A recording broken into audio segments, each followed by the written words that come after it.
Students, आज के video का टॉपिक है law of returns to scale which represents long run production function. So what is long run production function?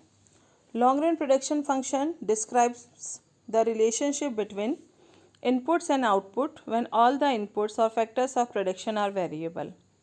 जब सारे factor of production और inputs variable हैं तो इनपुट्स एंड आउटपुट के बीच की रिलेशनशिप जो है that is explained by long run production function.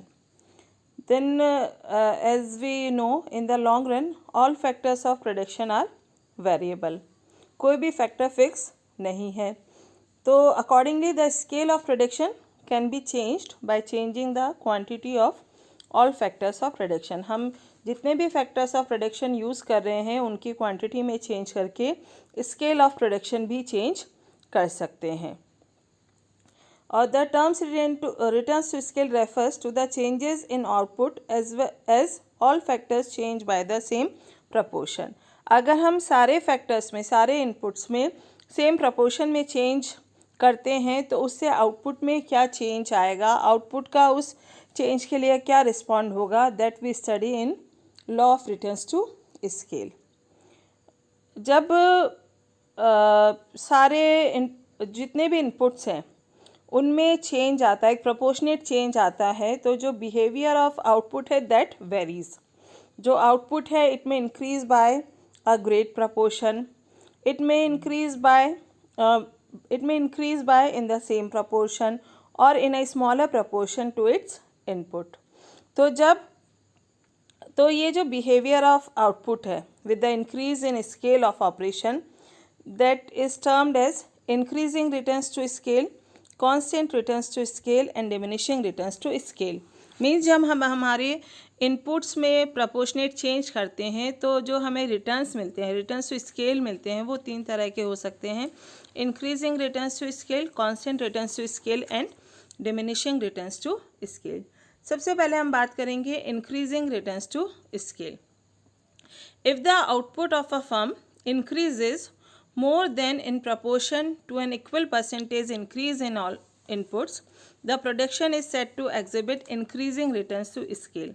जब हम हमारे इनपुट्स में सेम प्रपोर्शन में चेंज करते हैं, सेम परसेंटेज में चेंज करते हैं और आउटपुट उससे ज़्यादा इंक्रीज होता है तो उसे हम इंक्रीजिंग रिटर्न्स टू स्केल कहते हैं. मतलब if we increase our inputs by 10% and output increases by 20%, then it is said increasing returns to scale. या हमने हमारे इनपुट्स को डबल किया और आउटपुट डबल से ज़्यादा हो गया तो उसे हम कहेंगे increasing returns to scale. Increasing returns to scale को हम आइसोक्वेंट मैप के थ्रू स्टडी कर सकते हैं.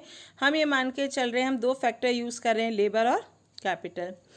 जैसा कि इस ग्राफ में आप देख सकते हैं 3 आइसोक्वेंट्स हैं. आइसोक्वेंट Q1 जो 100 यूनिट्स ऑफ आउटपुट रिप्रेजेंट कर रहा है, isoquant Q2 which is representing 200 units of output and isoquant Q3 which is representing 300 units of output.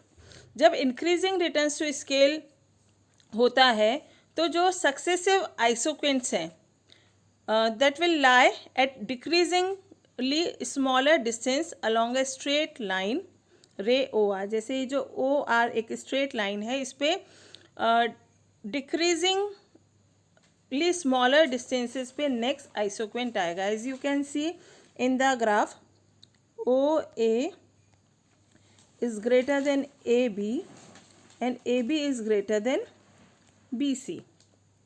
मतलब जो सक्सेसिव आइसोक्वेंट्स के बीच का जो डिस्टेंस है वो डिक्रीज़ हो रहा है. इट मीन्स जैसे जैसे हम आउटपुट बढ़ा रहे हैं इट मीन्स जो रिटर्न्स टू स्केल है वो इंक्रीजिंग है. जो equal increase in output is obtained by smaller and smaller increments in inputs. हम जितना इनपुट में चेंज करेंगे उससे ज़्यादा चेंज हमें आउटपुट में मिलेगा तो उसे हम कहते हैं इंक्रीजिंग रिटर्न्स टू स्केल. और ग्राफ में जो सक्सेसिव आइसोक्वेंट है उनके बीच का जो डिस्टेंस है वो कम होता जाएगा तो it means it is increasing returns to scale. Then comes constant returns to scale. When all inputs are increased by a certain percentage, the output increases by the same percentage. The production function is said to exhibit constant returns to scale. जितना change हम inputs में कर रहे हैं उतना ही change अगर output में है तो उसे हम कांस्टेंट रिटर्न्स टू स्केल कहेंगे. For example, if we increase our inputs by 10% and the output also increases by 10%, then it is called constant returns to scale. या if we double our inputs and output जो है वो भी double हो जाता है तो उसे हम कहेंगे constant returns to scale. constant returns to scale को भी हम ये जो आइसोक्विंट मैप है उसकी हेल्प से समझ सकते हैं. यहाँ आप देख सकते हो कि हर जो सब्सिक्वेंट आइसोक्विंट है उनके बीच का जो डिस्टेंस है वो इक्वल है. The distance between the successive equal product curves being the same along any straight line through the origin means both the labor and capital are increased in a given proportion and output expands by the same proportion. If we talk about straight line OP, then you can say see OA is equal to BC and BC, sorry, OA is equal to AB is equal to BC and BC is equal to CD. इसका मतलब जितना change हम labour और capital में कर रहे हैं उतना ही चेंज हमारे आउटपुट में हो रहा है. तो ये है हमारा constant returns to scale. Then comes decreasing returns to scale. It refers to scale where output increases in a smaller proportion than the increase in all inputs. जितना चेंज हमारे इनपुट्स में हुआ है उससे कम चेंज हमारे आउटपुट में हुआ है तो उसे हम कहेंगे decreasing returns to scale. If we double our inputs और आउटपुट हमारा डबल से कम इंक्रीज होता है तो उसे हम कहेंगे डिक्रीजिंग रिटर्न्स टू स्केल. या if we increase our inputs by 10% and output increases by only 5% तो उसको हम कहेंगे decreasing returns to scale. Decreasing returns to scale के केस में जब जो सक्सेसिव आइसोक्विंट्स हैं they lie at progressively larger and larger distance on a रे थ्रू द ओरिजिन. जैसा कि आप इस ग्राफ में देख सकते हैं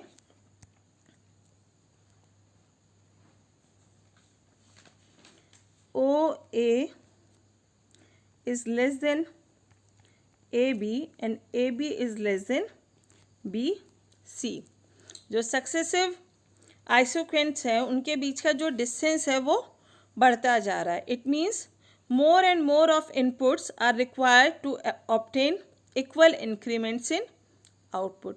अगर हम 100 यूनिट्स प्रोड्यूस कर रहे हैं तो हमें OA अमाउंट लेबर और कैपिटल का चाहिए. 100 से 200 कर रहे हैं तो हमें AB amount of labour and capital चाहिए which is more than OA. 200 से 300 अगर हम आउटपुट कर रहे हैं तो हमें BC अमाउंट ऑफ कैपिटल और लेबर चाहिए which is greater than AB. तो इसको हम कहेंगे decreasing returns to scale. So returns to scale 3 तरह के होते हैं: increasing returns to scale, decreasing returns to scale and constant returns to scale. So this is all about law of returns to scale. If you have any doubt, any query, any question, please mention it in the comment section. So thank you very much for watching. Please like, share and subscribe the